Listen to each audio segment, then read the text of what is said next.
not how you do a forehand strike.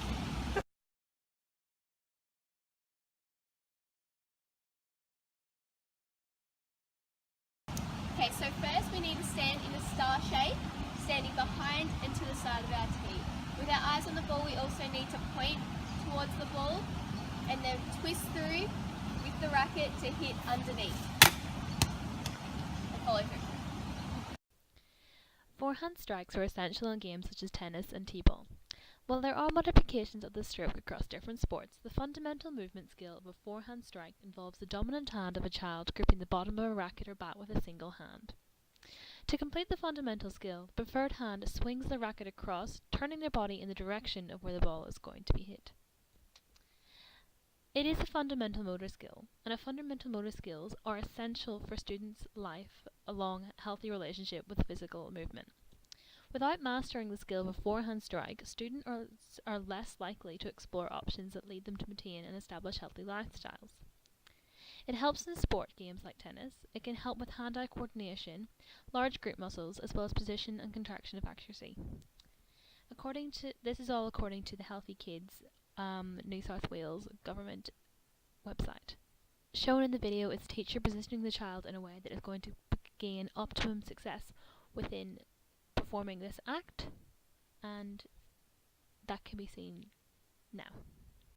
Now that the student is in the correct shape, she can now try to successfully hit the ball.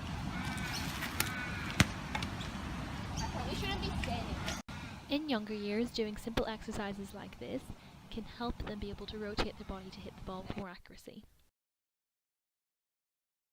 When first teaching this fundamental movement skill, it is important you start with a short bat or racket and a soft circular object such as a balloon.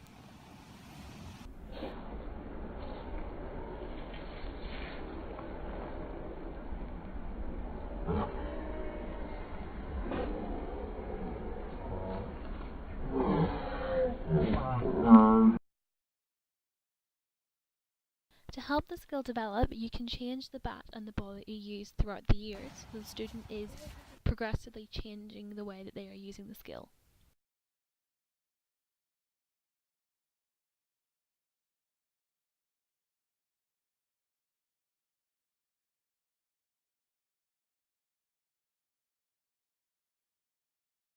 This could mean that for older students, using a long-handed bat would help develop their skill more than using a short-handed bat as they did in previous years.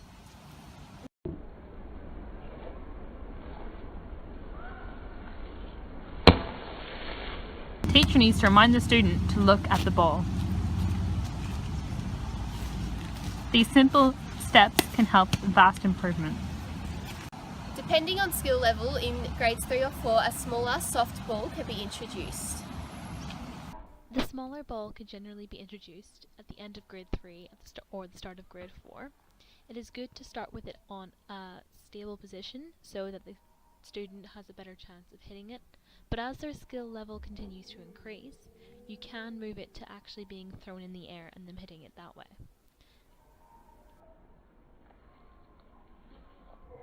Even though the ball is being thrown in the air, the same key teaching points are being used, such as focus eyes on the ball, stand side on with legs shoulder width apart, rotate the body while lifting heel off the ground, and making contact with the ball and following through.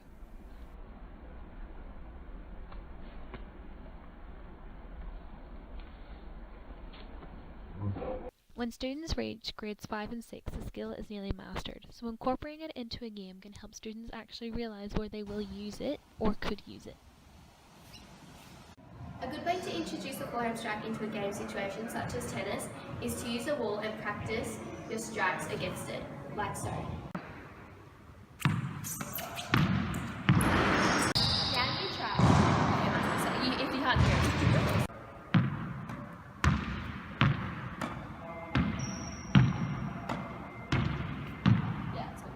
Some safety tips to remember when learning and practicing the forearm strike is to make sure that when the teacher is explaining, all students are listening and can see the demonstration clearly. When the bat isn't being used, make sure that the students have kept the bat either on the ground or face down, unless instructed by the teacher to move it. And make sure that every child has their own space when practicing the skill, otherwise accidents can happen.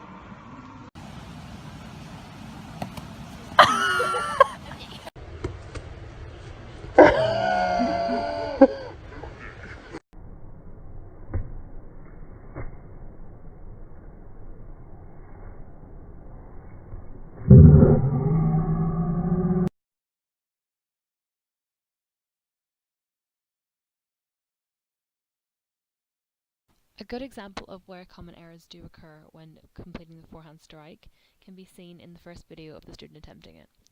Some common errors include things such as not standing side on, not having legs shoulder width apart, having the bat in the same arm as the leg that is closest to the ball, not gripping the bat correctly, as well as not looking at the ball. The teacher does correct all of this for the student, which gives her optimum success in completing the forehand strike.